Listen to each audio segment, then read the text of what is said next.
If I were a grapefruit, would I rather be seedless or non-seedless? How would you measure the weight of your own head? How would you poison someone without the police finding out?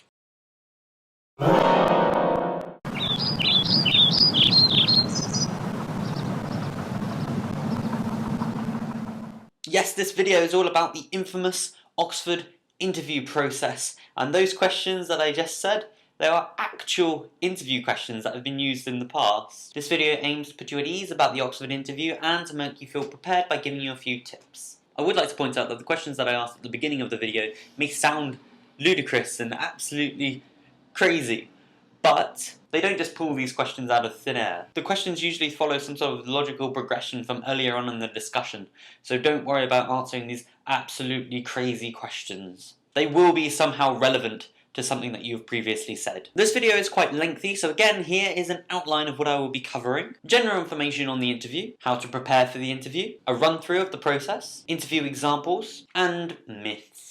Now, about 50 to 80% of applicants are shortlisted for an interview. The factors taken into consideration when shortlisting include the personal statement, teachers' references, entrance exam scores, your GCSE results, predicted A-level results, and mediating circumstances that may have affected your application, such as bereavement, illness, etc.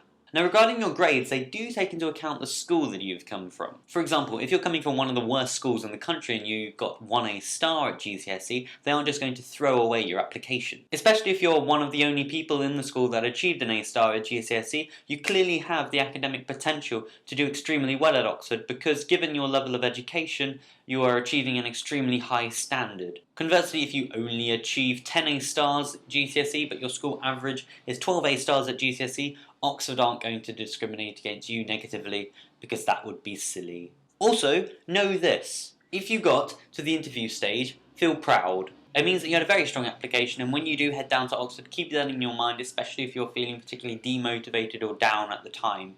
You are good. Now, before we jump into exactly how to prepare, I thought I'd tell you a bit about what the tutors are actually looking for during the interview. Firstly, they want to see that you are the academically engaged and enthusiastic person that your personal statement paints you to be. But more importantly, they want to see how you think. How do you deal with solving a problem that you've never heard before? Can you give a new creative insight into solving the problem? Can you work through it and eventually get to the answer? These are the kind of things that they are looking for.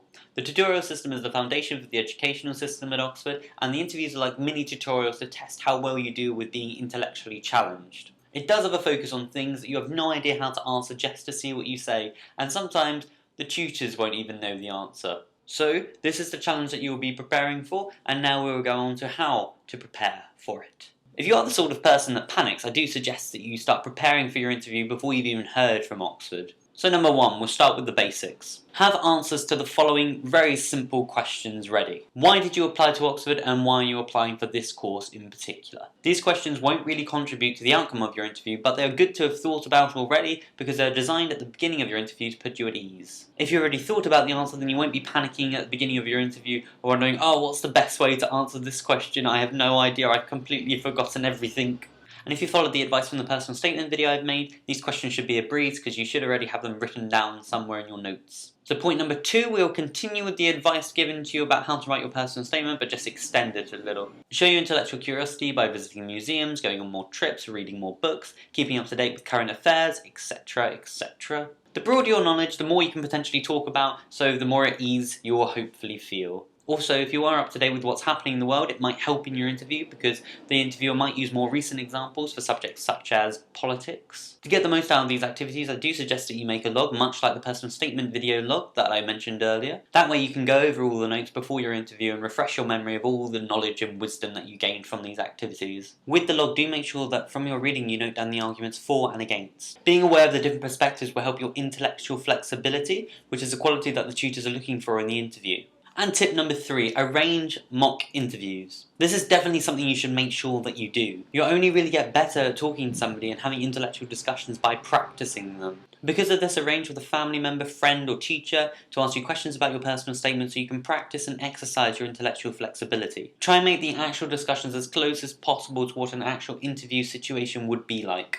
I'll be going through where you can find out what a typical, and I use that term very loosely, interview is like later. To get the most out of doing mock interviews, it's probably best that you don't do it with somebody you're very chummy with because they will let you off when you're practicing. Having someone who's familiar with the subject you're applying for and will be a realistic interviewer is the perfect way to practice. So now you know what to expect. I'll just run through what happens if you are called for an interview. After your entrance exam in November, you'll hopefully receive a letter in the post from Oxford inviting you for an interview in December. The interviews take place over the course of 2 to 3 weeks, and you'll usually be in Oxford for approximately 3 days. The college that you have an interview with will pay for you to eat in the college's hall while you're there, and they will also give you accommodation within the college grounds. Upon arriving at the college, there should be a student interview team ready to greet you, register you, and answer any of your budding questions. The student team is usually made up of one person from each subject, so there'll definitely be somebody there to answer any questions you have about your course. Now, the place that the student team has registered you will be Interview Information Central for the next 3 days. It contains the timetables of all the interviews, any group meetings that you have to attend, and also it will be there that you will find out if you have a second interview or not. Now, the student team will also organise events to help you relax while you're there, such as tours of the college, tours of the university, any games or any trips to any ice cream places,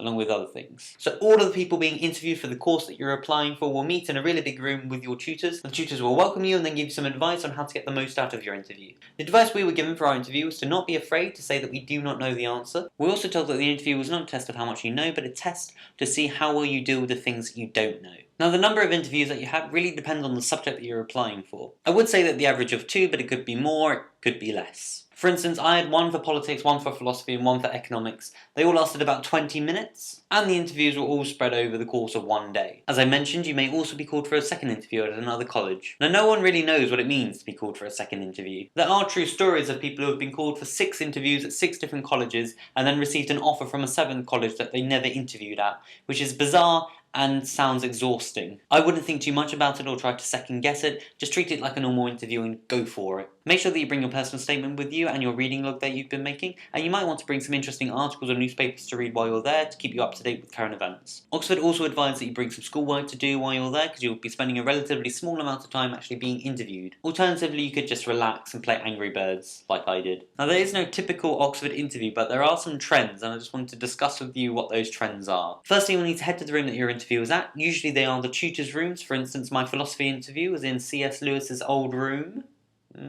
I suggest that you get there 10 minutes beforehand and that you've had a look around the building so you know exactly where you're heading to make sure that you're punctual and not late, because it's just one less thing to worry about. Then you have to enter the room, either go in after the next person if that's what you have to do, knock, or wait to be called in. Now, when you enter the room, there's usually 2 tutors. There can be more, there can be less. Now, they usually start with some introductory questions, but not always, and that'll be something I get onto in the next section. And the second person in the room is usually there to observe the interview and make notes, because the person actually asking you the questions won't be able to absorb everything going on in the interview. However, that person making notes can interject at any time that they like, so don't be surprised if they start talking. So, as I mentioned, to help you get comfortable, the tutors can ask introductory questions such as, how's your journey, how's your blah blah blah, your blah blah blah. So having prepared answers to the questions why Oxford, why this course, you'll be able to feel at ease and be able to get into the flow of the interview. Alternatively, they can just jump straight in with asking you some academic questions, because there is only a limited amount of time that they have, but that'll be something I will cover more in the next section of the video. And now we come to the next section of the video. Now, I've spoken to a lot of my peers from a range of different subjects and spoken to them about their interviews. However, there is a time limit on the amount of things that I can actually say in this video. So, I've actually typed up all of their wisdom in a blog, and I've put the link to that blog down in the information part of the video. The current subjects in the blog are PPE, medicine, engineering, biomedical sciences, and German. I will be adding more in the future, so do check to see if there are any subjects that I've covered that I have not mentioned in the video. Now we come to the myths. Now, there are tons of myths surrounding the interview process at Oxford, and I just want to cleanse your mind of all of these lies. Myth number 1. You should act arrogant. No, you shouldn't. It doesn't help you when writing your personal statement, and it definitely won't help you during the interview. Don't be arrogant or obnoxious in your interview to make you sound more intelligent. It's really not helpful. Just be yourself and show them what you can do. Myth number 2. You can only get into Oxford if you pay lots and lots of money and go to one of those training camps so that you can get in. No, that one's not true either. You might be able to tell by the fact that I've uploaded this series and made it available to everyone that I'm quite against these training camps. There is no typical Oxford student mould that the university are looking for, and the majority of the information that these camps tell you can actually be found on Oxford's website. And any other stuff that they tell you is most likely not going to be helpful. And on the note of money, you don't have to be rich to go to Oxford. I'm from a comprehensive school, and my school had no history of anybody getting into Oxford until my year group, and that was the year that 2 people got in. Also, Oxford gives tons of financial support in the form of the Oxford Opportunity Bursary, and also colleges have a student support fund to help students if they are in financial need. Myth number 3. Surprise me. The table's on fire. You're in. Now firstly, I highly doubt that this interview ever happened, and even if it did happen, I highly doubt that it will happen to you. And even if it does, I do not recommend that you start practicing arson in the middle of your interview. As a note, there's a myth going around that apparently a tutor asked a student to surprise him and he set the table on fire and then got in. Yeah, it's a myth. Myth number 4. You must wear a suit. No, you don't. I just wore my sixth form uniform, which was a pair of trousers, a t-shirt and a jumper.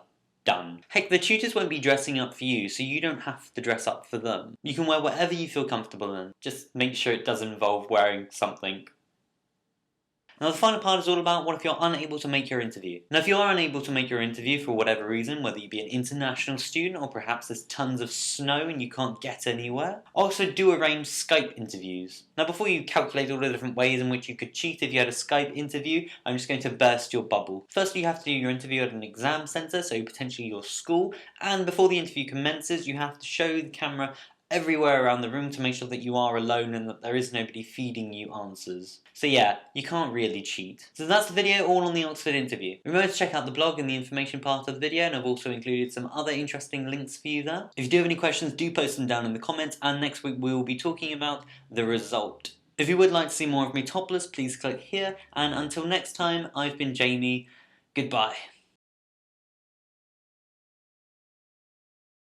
And to give you a few tips to help you feel prepared. Yeah, prepared on the prairie.